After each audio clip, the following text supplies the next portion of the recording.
Hello, everyone, and welcome to our 15th annual book festival. And happy 56th anniversary to FLOC. I am so excited about the program that we have planned for you all tonight, and even more excited that you will be hearing from the mother of Black Girl Magic, our special guest, CaShawn Thompson. CaShawn will be sharing how the term Black Girl Magic came to be, and she will be giving you a sneak peek of her new book, Goodnight Stories for Rebel Girls, 100 Real-Life Tales of Black Girl Magic. You will also be hearing from FLOC students, volunteers, and staff who will be telling you their own stories of women in their lives who are magical, and also reading stories from the book. Okay, don't want to keep you all waiting. So without further ado, let's start the show. CaShawn Thompson is a proud third generation native Washingtonian, also known as a unicorn here in DC. She is an early child care development expert, as well as a trained doula. She is a writer who first got her start writing about beauty and lifestyle topics on her award-winning blog, Little Dirty Pretty Things. CaShawn is also a Black cultural pioneer, creating the concept of Black girls are magic, which later evolved into the hashtag Black Girl Magic. This former FLOC parent is with us tonight as a published author and contributor to Goodnight Stories for Rebel Girls, 100 Real-Life Tales of Black Girl Magic, Volume 4. And we are so excited to have you here tonight and have you read a couple of your favorite stories and share your magic with us. CaShawn, thank you so much for joining us tonight. Thank you so much for having me. This is amazing to come full circle and be a part of a FLOC celebration as a former FLOC parent. This is what I do this kind of stuff for. Yeah, I love it so much. So before we get to your reading, I would love for you to share a little bit about your story and how you first created, your Black Girl Magic phenomenon, how that came to be. Well, the Black Girl Magic was actually, Black Girls Are Magic was something I would whisper to myself when I was a itty bitty, little kid, because I was a big fan of fairy tales. I thought that the Black women that I knew, which was my family, I thought they were literal magic because all I knew of womanhood was Black and all I knew about people was Black. I grew up and realized it was just us being ourselves. It was just normal, everyday, extraordinary, ordinary things. And it's just about how Black girls and Black women show up. So I would see like my grandma cooking or one of my aunts telling it like amazing story, or my cousin talking about her night out on the town, or one of my other cousins maybe braiding hair. And I thought it was magic because it made me feel so good. And, it was something I couldn't readily explain, so I thought it was magic. So fast forward to 2012, Black women were getting a hard time in media. If you remember, it was hurtful, to see and hear people say things about Black women that I knew were like patently untrue. For me, the straw that broke the camel's back was when somebody said something negative about Serena Williams. And I was like, wait a minute, I don't know what they're talking about, but Black girls are magic. Mm-hmm. And it just took off from there because I was using Twitter at the time and it was a shorter character limit. It just was truncated into Black Girl Magic. Mm-hmm. And so before I knew it, people were saying, hey, somebody said it on this TV show, or hey, it was in this movie, or, they said, it was everywhere. And I started, the hashtag, and I would click it, and it's been hashtagged like 1 million something odd times. And like, wow, what is happening here? And it's been great. And then Rebel Girls came to me last August and told me about their series of books and how they wanted to create a volume dedicated specifically to Black women. Their mission to educate and evolve, take young girls to their highest heights. I'm like, oh yeah, kids, oh yeah, understanding, that's my profession and what have you. Like, yeah, this is great. I want to be a part of this, like immediately. Sign me up. Yeah. Sign me up. So they brought me on, and later on, maybe a few weeks later, they brought on Lily Workner, who's the editor, and she has a deep background in Black media, having been, the top lady at Blavity and HuffPost, Black Voices, in a plethora of things. And like somebody, I think the Forbes 30 under 30. So we worked together like bi-coastally. She's based in LA and I'm in DC. And we worked together to put together what we have now. You got your copy too? Isn't it beautiful? It's so beautiful. Like, stories I probably did not touch. I've been touching all over it. So you mentioned that a lot of celebrities have really sort of latched onto this, and it was all over the place. Like, I remember, was sending you a text message like, Sean, did you see this? Like, what's going on? Right. Like, how does it feel to know, like, the Obamas and Beyonce, like all these massive celebrities are, calling your name basically and saying like Black girls are magic and Black girl magic. Like, how does that feel for you? It feels good. It feels good that it resonated with them. And I think it resonated with so many people because it wasn't like the strategic planned out thing. It was just born very organically. And I just put words to it, which was what we writers do. And I think because it was just like, oh yeah, true that, for real. People were like, okay, yeah, this is it. This is what we're going to say. This is what we're going to do. But that's how it was needed, just by the way it spread, the way that it spread, like needed it. Mm-hmm. Yeah, it came at just the right time. Like, we needed that. And I remember one mom, her name is Toya, and she sent me a message. She said, "Thank you for giving us language to celebrate ourselves." Yes. I was like, ooh, that gave me chills, Kashawn. That's exactly it. I will never forget that she was the mom that told me that, Yeah. And it's just been an amazing adventure, like having come from where I come from and being where I am, in my everyday life. I would have never thought that I would have the opportunities that I've had to do the kind of work that I've done so far, and to come and be a part of the FLOC Book Festival. Like, y'all couldn't have kept me away from this, We are so grateful to have you. To me, it's been really amazing to see, and I'm gonna give you your flowers right now because I feel like this is the perfect opportunity. But when we talk about Black women and people in our lives that are magical and people that we really just love and appreciate, when I first moved to DC in 2012, you were one of the first people I connected with when I got here. But it wasn't that typical, like, oh, what do you do? And, oh, here's my business card type situation. I will never forget, you helped me move into my apartment because I was by myself. Then you showed me how to get to Target on the Metro because you showed me how to buy a Metro card. You showed me what bus to take to get to work, right?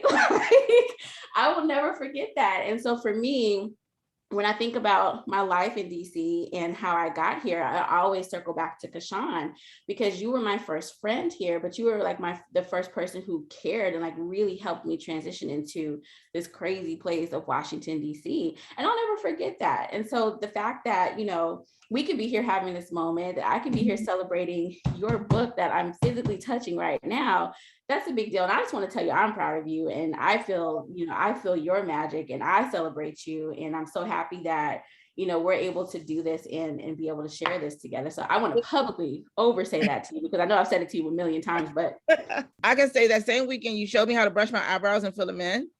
So and then you gave my daughter her first job out of college. She stayed with FLOC for like, I guess about a year and a half after she graduated from college. You were a door opener for her. So I really appreciate that. And that's why you'll be my friend forever. Forever.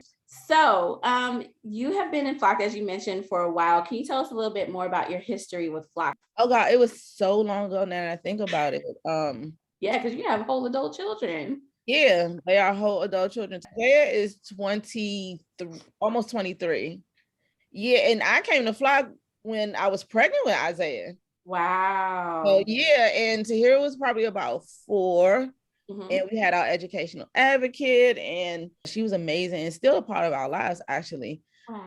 And yeah, she made sure I had everything educationally for my kids, like every single thing.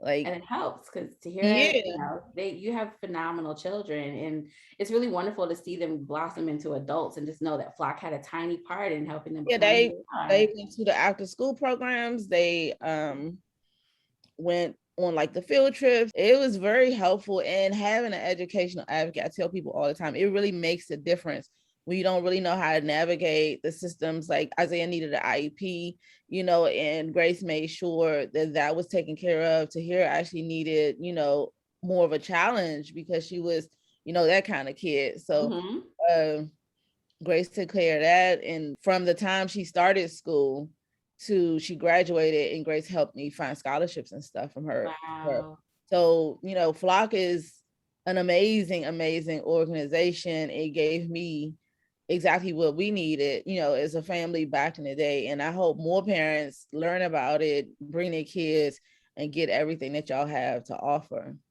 Actually, Kashan, today, November 12th, is FLOC's 56th anniversary. See what I'm talking about? Right.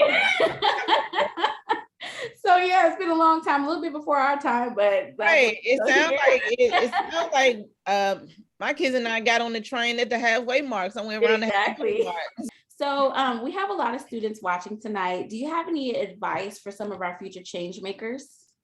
My advice is to keep on keeping on. I mean, it sounds real, like real 70s or whatever. Keep on keeping on. And but I say that to say, whatever road that you're on, you know, pushing towards the things that you want to do and the places you want to be in the world and who you want to be in the world, you keep going and never feel like you can't ask for help when you need it.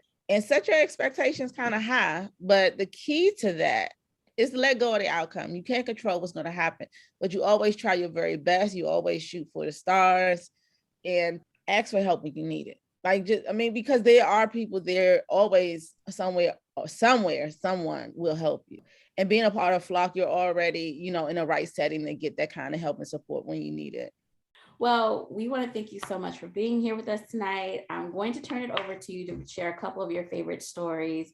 And again, just thank you so much for sharing this book with us, for sharing Black Girl Magic with us, for just, you know, being what we needed and what we're going to continue to need as we, you know, keep building each other up and keep learning to love each other. So thank you so, so much. Well, I want to thank you for coming to DC all the way from California and jumping right in and doing what you do best and supporting our youth and becoming an integral part of the city and its culture. You know, your thing is kids and families and education.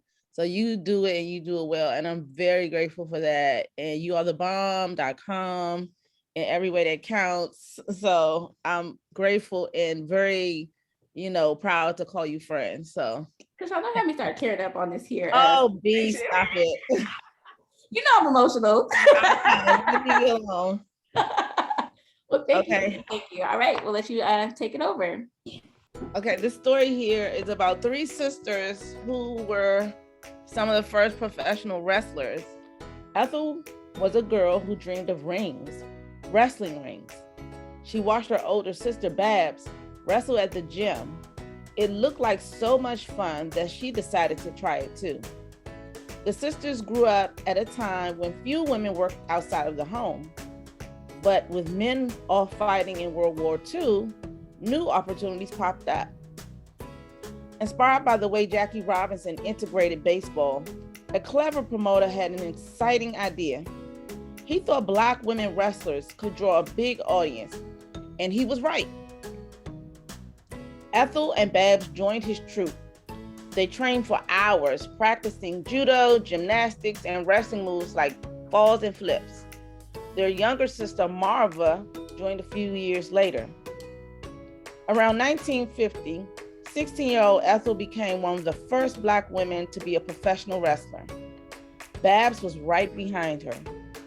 Small and feisty, Ethel would jump into the air, twist, and strike her opponent with both feet, a move called a standing drop kick. The sisters competed often against one another and in packed stadiums all over the world. Because of segregation, the sisters couldn't stay in the same hotels or eat at the same restaurants as white wrestlers. Women weren't even allowed to compete in some states. It wasn't always easy, but Ethel and her sisters paved the way for other gutsy girls to tap into the ring. Claire Hill was a humanitarian that lived in Harlem in New York City, where I am right now. She was a humanitarian who took in sick babies and helped their families become better families. And that is what I do. I take care of babies and help their families become better families. Okay, some people call Clara a saint, but she was just a woman who never turned away a person in need. Clara became an orphan in her teens and a widow after just 3 years of marriage. She had 3 children, started a daycare, and opened up her home in New York City to foster children. By age 64, Clara had fostered 40 kids. After she retired, she thought she'd slow down, but one day a mother arrived at her door with a sick baby. Clara worried about caring for a child with such serious needs, but the mother gave her no choice. She abandoned the wailing child. A few days later, the mother dropped off the rest of her children as well. Clara did what she did best. She cared for them all. Word got out that she would take on even the most difficult cases. Some children arrived so ill that Clara stayed up all night to soothe them. She sang to them, played with them, and read to them. Then she helped the parents learn to care for them too. The community took care of Mother Hale. They donated clothes, food, and money to her and the children. She always had everything she needed. Eventually, the need for her program grew so large, she applied for money from the government. With that money, she bought a 5-story brownstone that neighbors called Hale House. After Clara passed away, her daughter, Dr. Lorraine Hale, carried on her legacy. She said, "As long as there are babies in need of love and care, Hale House must be there to meet their needs."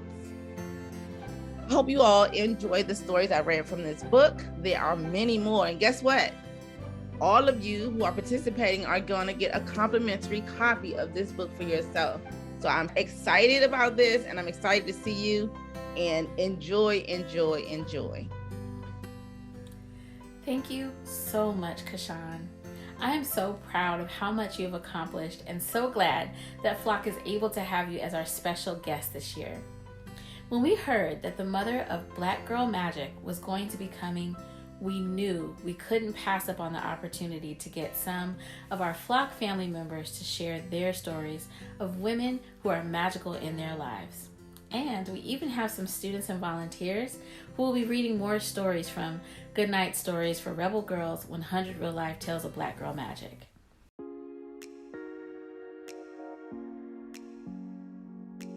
When I think of Black Girl Magic, the woman who comes to mind the most is my mother. Growing up in Brooklyn, New York, the odds were against us, and she always taught us who we are and where we live will not determine where we go. She's always said there's so much more out there in the world to see, so she would always take us on annual vacations so that we're able to see beyond our neighborhood. For that reason, my brother went into the military, and my sister and I both went away to college 8 hours away from Brooklyn. Without my mother's support, her encouragement, and her drive to always strive for more, I know I would not be the woman I am today.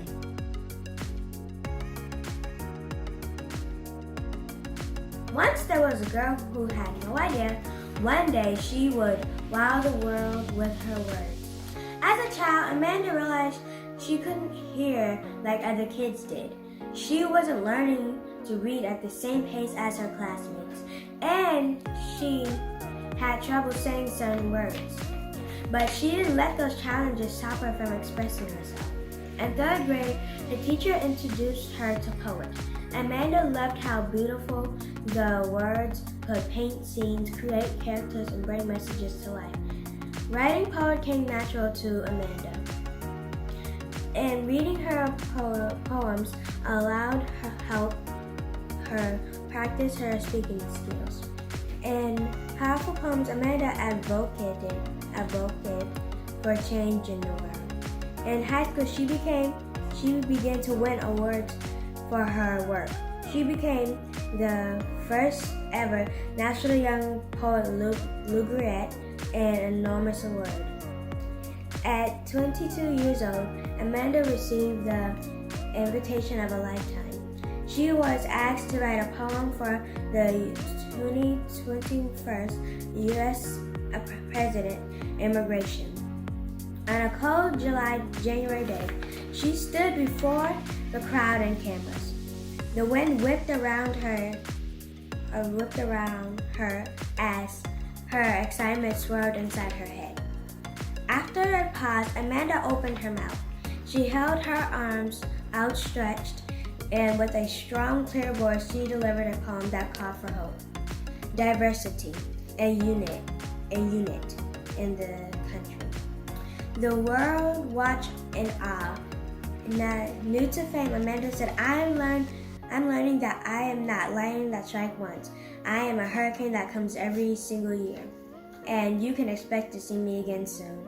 Born March 7th, 1998, United States of America.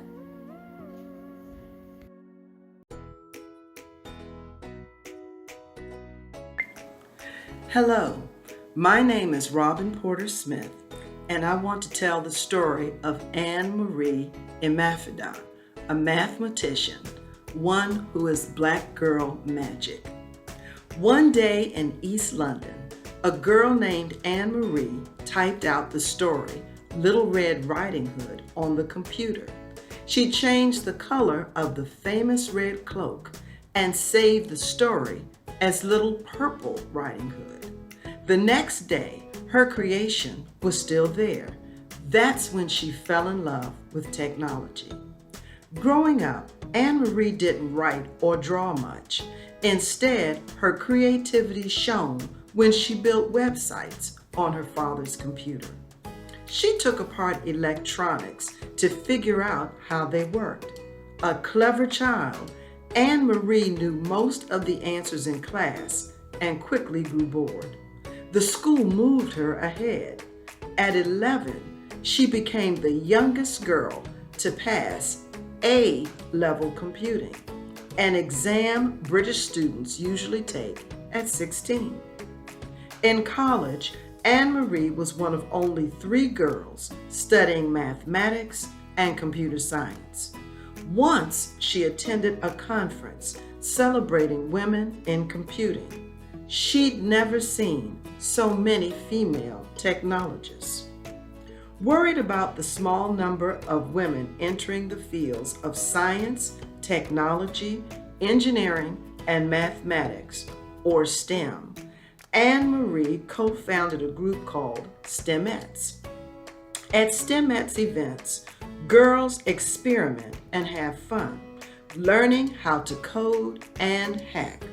STEMettes host workshops where teams create their own apps to solve problems, like helping refugees communicate in English or providing students with reminders to get to class on time. Many girls say they don't pursue STEM studies because they don't see women doing sciencey things. Anne Marie hopes to change that. Her favorite saying, "Our retelling of scientific history is missing the her story." Anne Marie Imafidon, mathematician and Black girl rebel magic.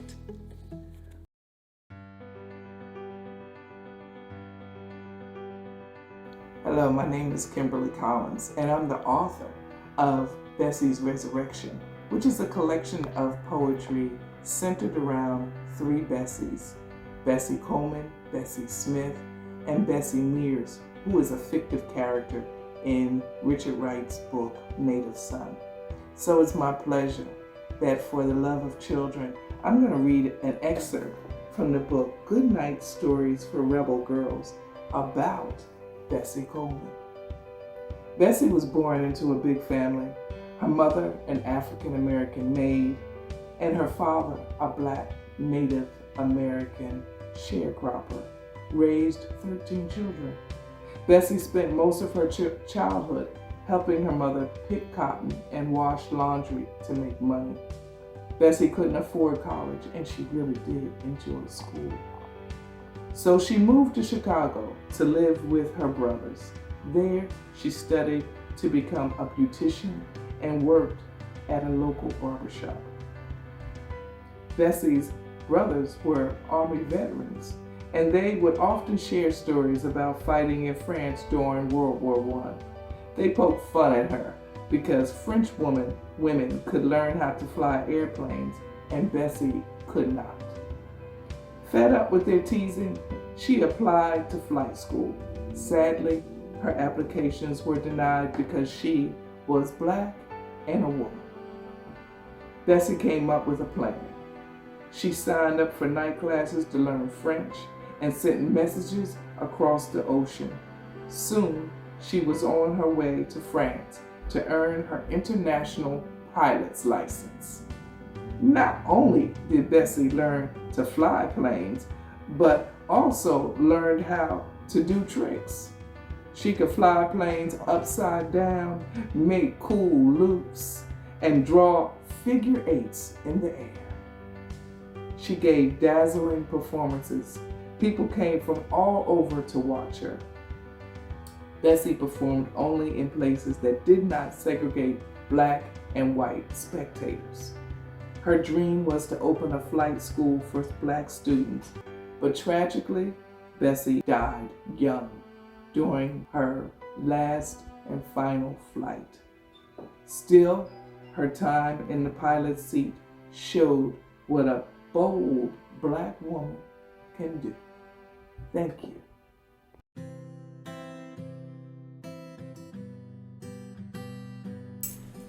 Hi everyone, I'm Brandelyn Anderson and I'm super excited to be here with my favorite person in the whole wide world, my mommy, who's visiting from California. Hello. So as we talk about women in our lives who are magical, I have to think about my parents, who was my mom and my grandmother. They both definitely raised me. And so just thinking about how hard they worked to make sure that me and my cousins and my siblings had everything that we needed, how my mom just allowed me to be a kid, allowed me to explore, allowed me to be creative. I know I was a handful as a child. What's the word? Precocious. Mm-hmm. But mommy just really just allowed me to try. And so just knowing that she gave everything that she could to ensure that we had that life, I think really just she's always just been magic in my eyes. So. Yeah, thank you. Appreciate that. When I think about magic, I do think about my mother, but more up to date than that. And there's a dog behind me. It's Honeybee. Yeah. So yeah. This is my granddog. Keep it real. Yes. I will say that right now, when I think about magic, I think about my daughter, actually, who has blossomed into this amazing human being that cares about other people, that wants to see the good happen in the world, and she wants to leave a positive mark and encourage people to reach and to strive and to do and to be who they are, which is especially wonderful. She doesn't try to change anyone. She accepts you where you are and helps you build from there if it's your desire to build. So we need more people like that. So when I think about magic, I think about Brandelyn Anderson. Thank you, Mom. And I promise I didn't pay her to say that. She didn't.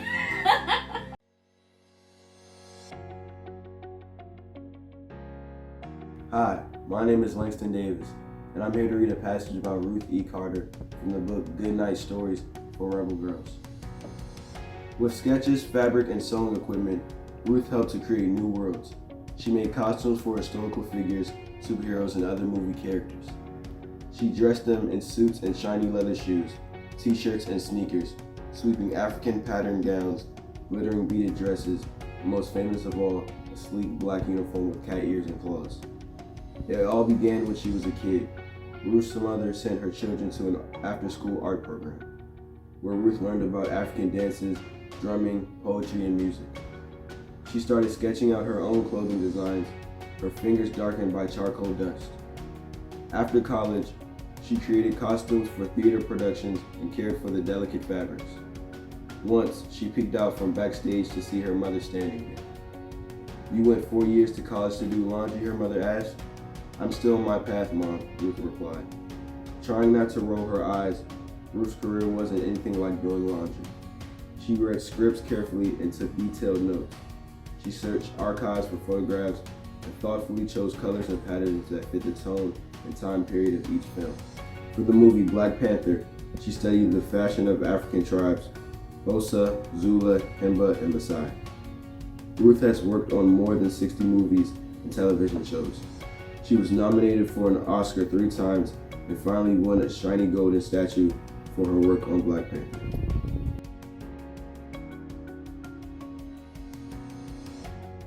My mom's name is Genda Gabatinsai. She was an Olympic runner, but she was a runner like back then. And then she gave birth to my brother, and then me, and then my sister.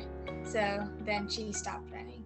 But she has lots of trophies, and they're in Ethiopia right now, so that's why that's why it's here, so.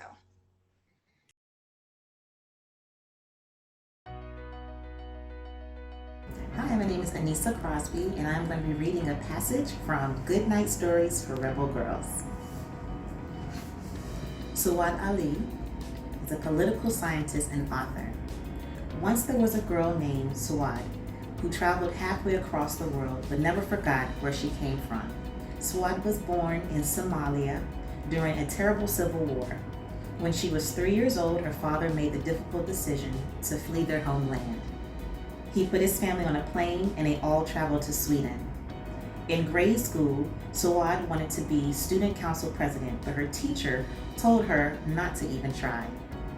The teacher said she did not speak Swedish well because she was a foreigner. Suwad was confused. She'd been in Sweden for nearly her entire life.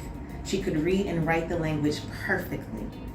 At her university, people advised her to study science. They said it would guarantee her a good career. But Suwad knew exactly what she wanted to do. She wanted to work with the United Nations and fight for equality and human rights.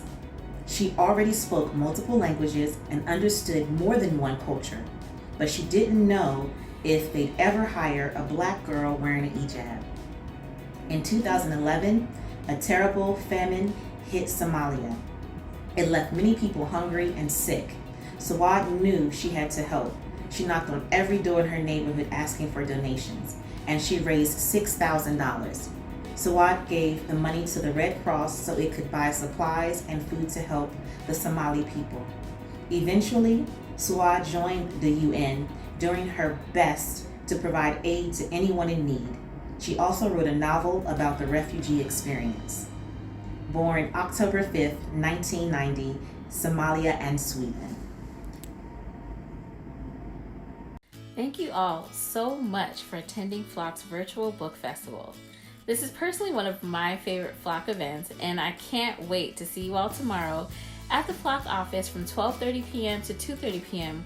to pick up your books you selected and get your signed copy of our featured book. I can't wait to see you all there.